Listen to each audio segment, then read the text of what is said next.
Bienvenue dans cette nouvelle édition de l'Hebdo du Sud-Mag, votre rendez-vous hebdomadaire pour explorer l'actualité de la province Sud. Au programme cette semaine, la province Sud inaugure sa 10e école bilingue à Serge-l'Aigle à Tina pour la rentrée scolaire. Nous ferons également un point sur ce qui fait l'actu cette semaine, notamment les textes votés à l'Assemblée de la province Sud, puis plongeons dans l'univers d'une fleur exceptionnelle, endémique et hautement colorée, révélée par King Taz dans Culture C. Interview de Patrick Watanabe, gérant de l'entreprise Meka SF, bénéficiaire d'une aide provinciale. Immersion dans nos rues calédoniennes avec Dans ma rue. Découverte de nuit du Grand Sud calédonien avec Mathias Deus et ses geckos. Enfin, les prévisions météorologiques d'Alizé. Et pour finir, notre rubrique Ce qu'il ne faut pas manquer sur les événements en province Sud. Bienvenue à vous, c'est parti!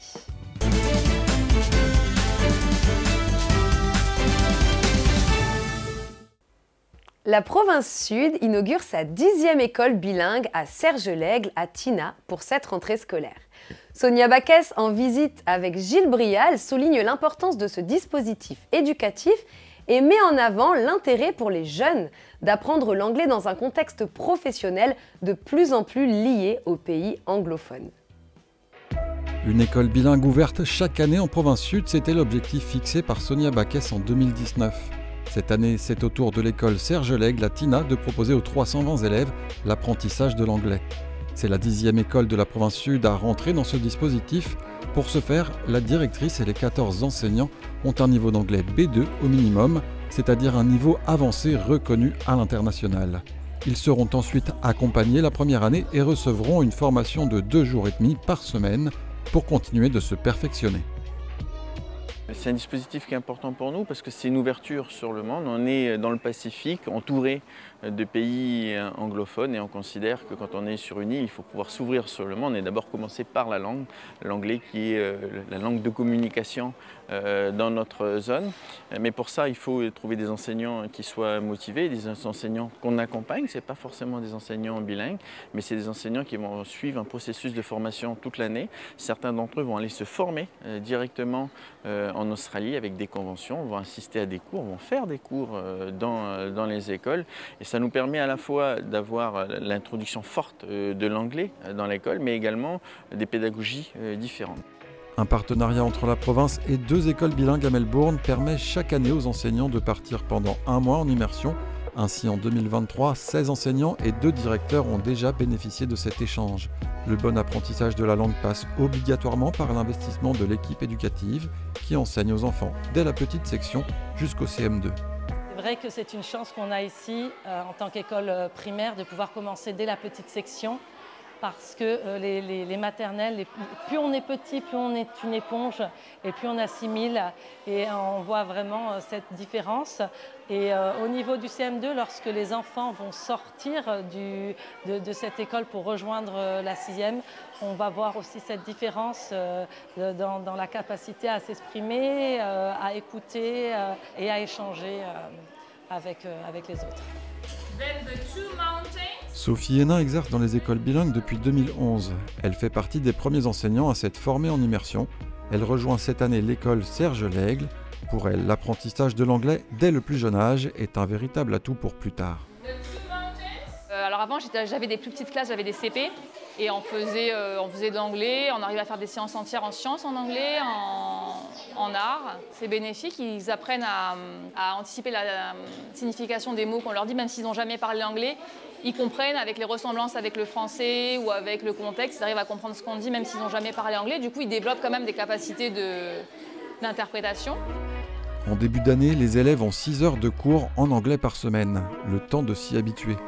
L'objectif est de faire la classe à égalité avec le français, c'est-à-dire plus de 12 heures par semaine. Ce qui fait l'actu cette semaine. Les élus de la province Sud se sont réunis pour la première assemblée de l'année. Les entreprises bénéficieront d'une aide à la sécurisation pour rendre leurs locaux accessibles aux personnes à mobilité réduite. Du nouveau dans le soutien aux étudiants poursuivant leurs études hors territoire, d'une part en permettant à un plus grand nombre de bénéficier de l'aide aux entretiens oraux et aux concours, et d'autre part en participant aux frais de transport des étudiants qui poursuivent leurs études hors territoire. En 2024, la province Sud poursuit également son effort en faveur du bien-être de tous en finançant la climatisation dans une vingtaine d'écoles pour un montant de 354 460 673 francs. Ce seront donc 56% des classes de toute la province Sud qui seront climatisées contre seulement 2 écoles en 2019.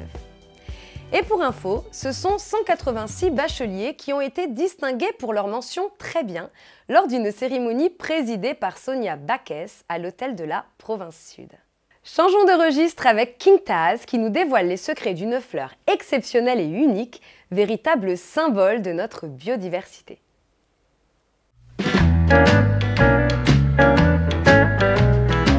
La fleur la plus vieille du monde est calédonienne.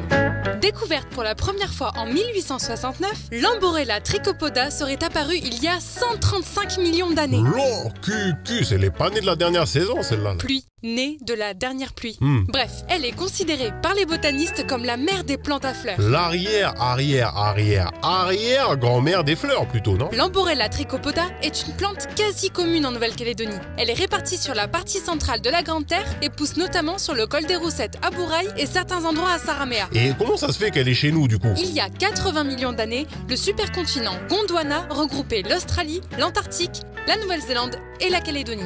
Après la séparation de ces terres il y a 60 millions d'années, la Nouvelle-Calédonie est le seul territoire à avoir conservé ses conditions climatiques. D'où la préservation de certaines espèces de plantes, dont la fameuse Amborella trichopoda. Ah, né.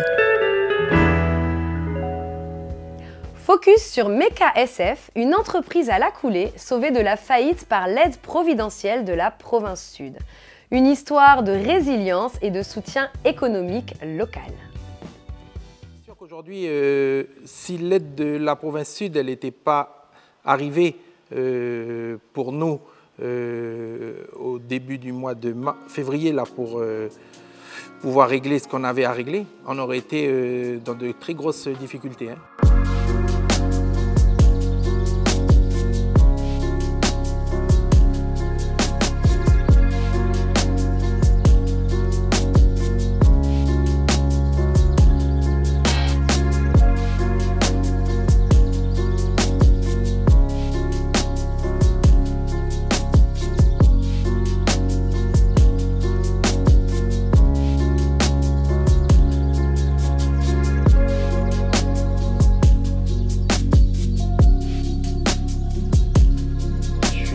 Watanabe Pierrick.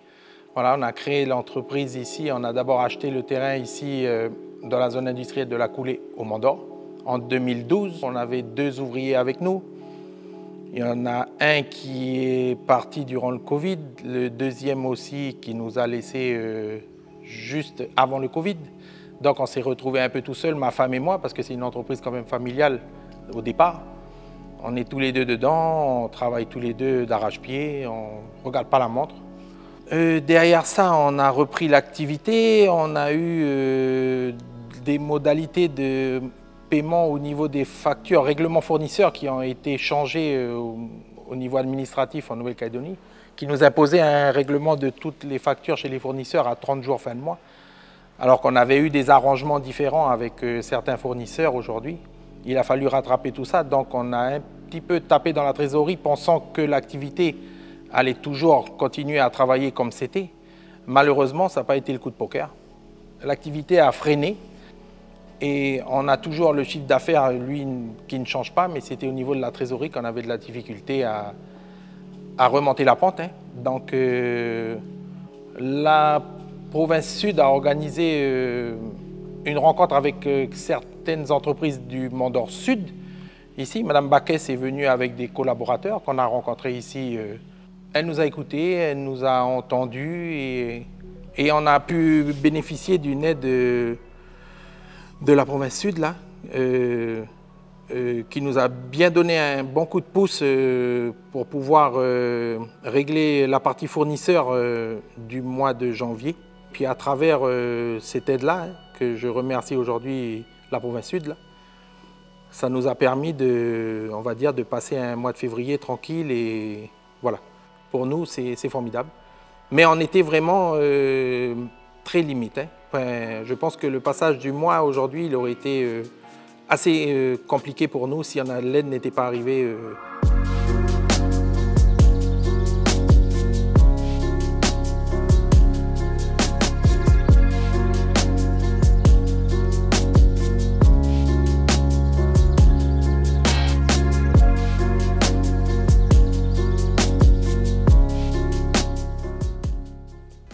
Partons à présent à la rencontre des habitants de nos rues calédoniennes pour comprendre leurs préoccupations et leurs aspirations.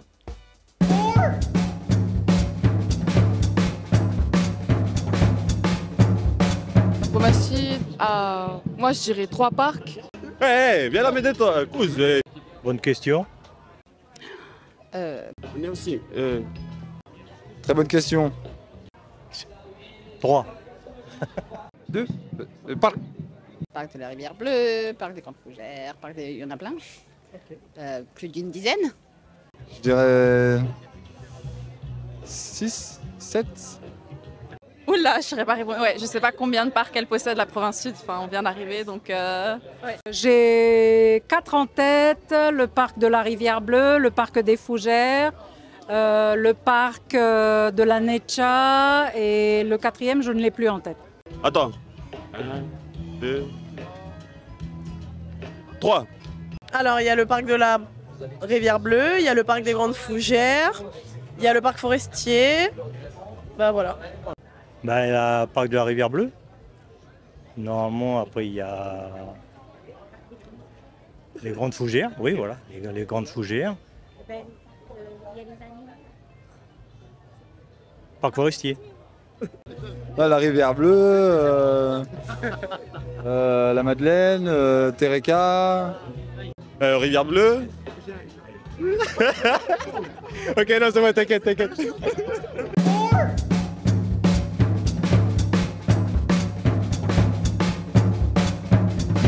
Mathias Deus arpente le Grand Sud pour photographier les geckos et nous sensibiliser à leur beauté et à leur fragilité. Rencontre avec ce passionné qui se fait noctambule pour débusquer ses sujets favoris.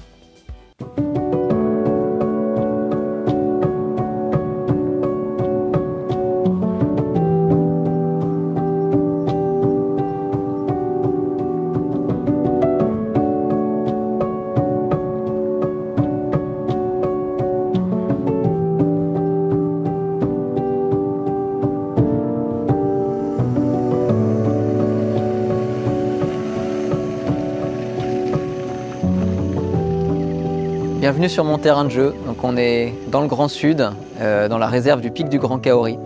Donc ici on a une des dernières grandes forêts humides du Grand Sud de Nouvelle-Calédonie qui abrite une biodiversité encore très riche, notamment pour les geckos géants endémiques. Donc je vais essayer de vous faire découvrir ce soir. Je m'appelle Mathias Deus et je suis en fait spécialiste des reptiles de Nouvelle-Calédonie. Donc j'ai passé une thèse sur ce sujet récemment. Et moi, donc en fait, mon champ d'étude, ma passion en fait sur le territoire, c'est vraiment ce groupe des reptiles qui est un groupe très emblématique, très patrimonial avec énormément d'espèces endémiques.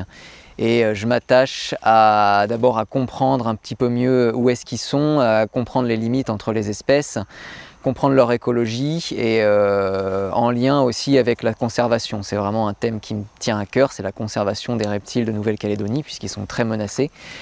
Un autre aspect qui est pour moi essentiel pour la conservation, c'est la sensibilisation du public à cette cause-là puisque les reptiles sont très mal connus. Donc pour moi ça passe par des sorties, des animations grand public et puis surtout par la photo puisque j'ai trouvé que c'est un super moyen en fait d'attirer l'attention sur ce groupe-là, sur ces animaux, quoi. Voilà, là je vais commencer à scanner un petit peu la végétation parce que c'est vraiment la nuit qui commence à tomber. Donc avec une lampe assez puissante, en fait, on peut les repérer en voyant la réflexion dans leurs yeux. Donc c'est une bonne technique pour les voir assez loin, comme quand ils sont dans des grands arbres comme ça. Voilà, on va bien regarder les pandanus parce qu'il peut y avoir, il y a quelques espèces qui aiment bien vraiment rester dans les feuilles en journée et remonter dessus à la nuit tombée.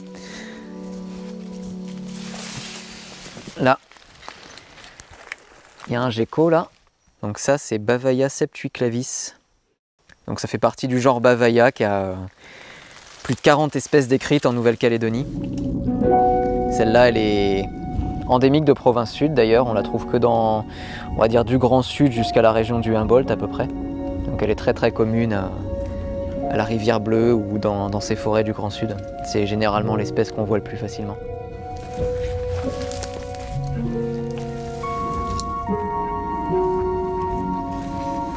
Je suis tombé sur un accouplement de phasmes, des insectes qui imitent des bâtons. On a le petit mâle, là, le petit mâle qui est par-dessus la femelle qui est plus grande que lui pour le coup.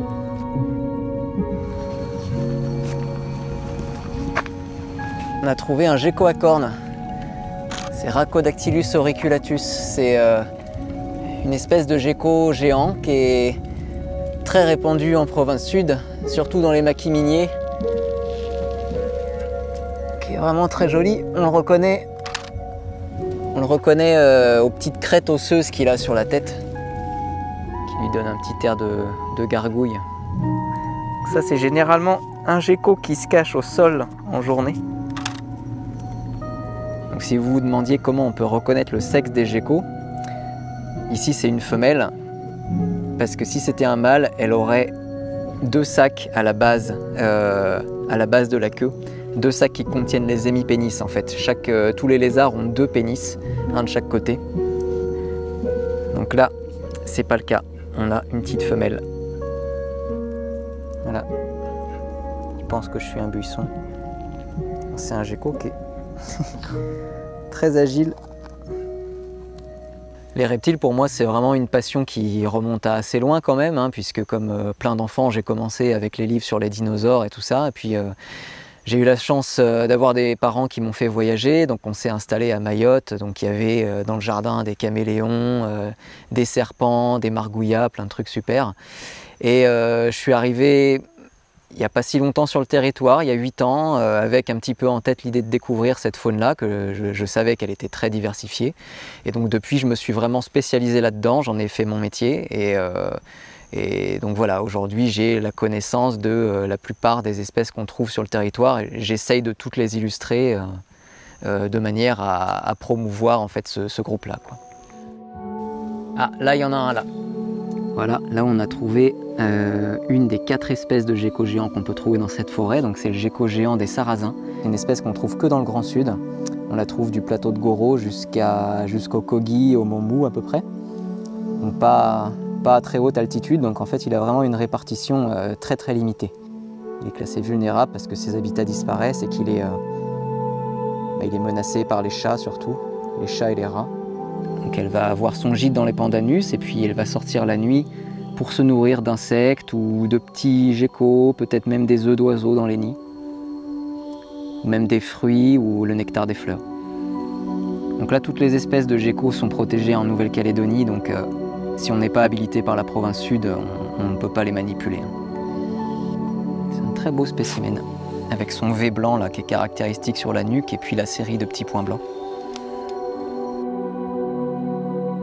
Voilà, on a eu la chance d'observer plusieurs espèces de geckos, donc c'était vraiment bien. J'espère que ça vous aura convaincu qu'il n'y a pas que le margouillat des maisons parmi les reptiles en Nouvelle-Calédonie. C'est une faune qui est vraiment remarquable et j'espère que mon travail et puis que les photos que je fais aussi vont permettre de mieux faire connaître ces animaux qui me tiennent vraiment à cœur et de manière à ce qu'on ait plus envie de les protéger finalement. Alizée, notre Miss Météo, vous offre tout de suite un aperçu des conditions climatiques à venir pour vous aider à planifier votre week-end.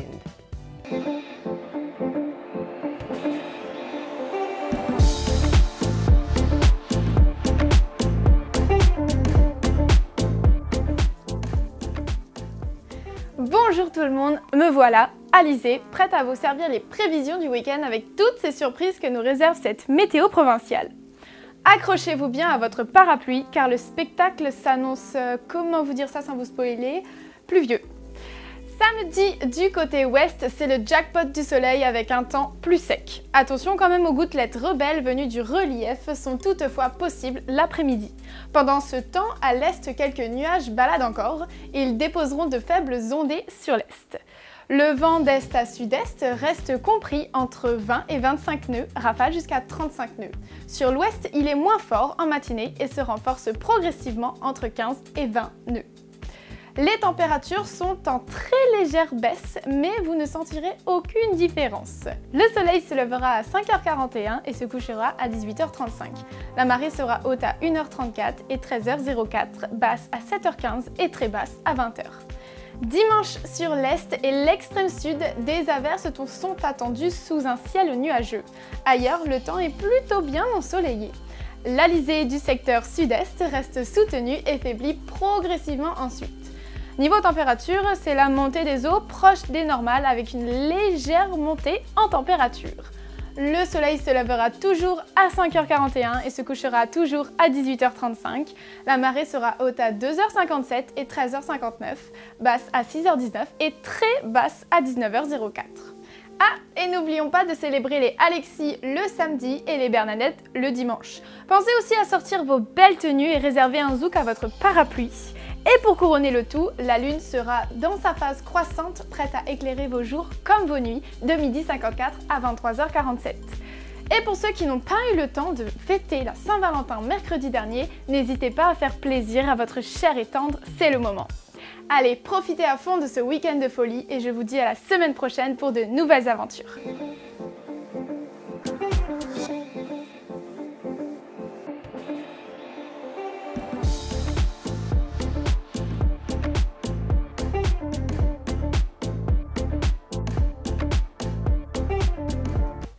Ce qu'il ne faut pas manquer ce week-end. Ce samedi 17 février, l'Athletic Club de Païta organise la Sunset Trail. Plusieurs circuits en mode course ou marche vous seront proposés. Le 12 km, le 7 km ou encore le 1000 mètres. Sur Thio, les tribus du district de Borendi organisent un marché sur le site de Nefasia. À cette occasion, vous trouverez des produits vivriers et des fruits de mer de la région. Et ce dimanche matin, n'oubliez pas l'incontournable vide-grenier du centre-ville de Nouméa. Rendez-vous la semaine prochaine pour une nouvelle édition de l'Hebdo du Sud-Mag où nous explorerons ensemble les enjeux et les événements qui façonnent notre province sud. Merci pour votre attention et à bientôt!